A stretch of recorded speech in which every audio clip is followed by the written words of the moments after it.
Nu am așa mari emoții, probabil datorită faptului că toate emoțiile sunt concentrate pentru meciul cu Dinamo Kiev. Care vă mulțumim. Succes în meciul cu Dinamo Kiev. La Bacău, la ceea ce se anunța drept un mare eveniment al orașului. Iată formația bucureșteană, Steaua cu Tudor, Florentin Dumitru, Miu, Baciu, Rădoi, Stoica, Neaga, Trică, Claudiu Răducanu, Faleni și Mitriță.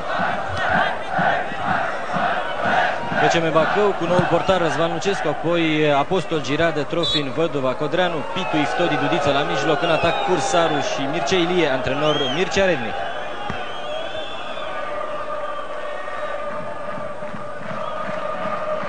Trei foști jucători ai Rapidului la formația băcăuană în această seară. Este pe banca tehnică a acestei echipe și fostul antrenor al giuleștenilor, Mircea Rednic. Iată o pătrundere a lui Claudiu Răducanu. Acesta merge mai departe și este mare ocazie de gol pentru Steaua. Odi.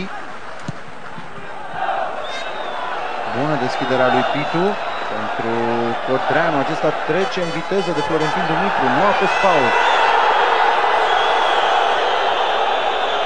Căoani. Pentru Pitu.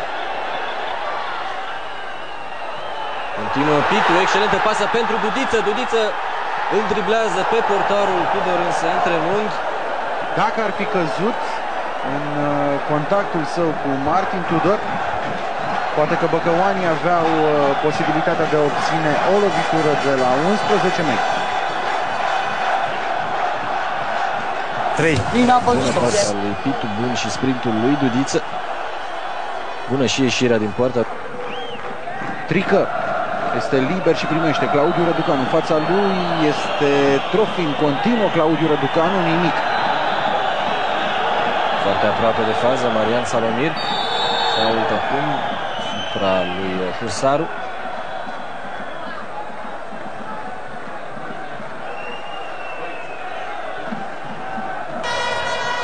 Ceva mai complicată. Acum în careu a ajuns mingea la Cătălin Cursaru. N-a fost însă un cap decis. Execuția a fost frumoasă, însă și puternică. Niciun fel de probleme pentru Tudor. Triță. A fost prins puțin pe spate Cursaru. Faleni.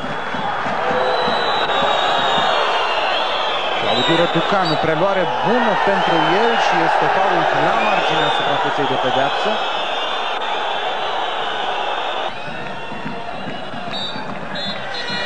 Și gata această partidă, care se încheie cu scorul de 1-0 în favoarea Stelei în prima etapă a diviziei A. Gol marcat de Florentin Dumitru, campioana așadar pleacă bine ca punctaj în noua ediție de campionat, nu însă și ca evoluție.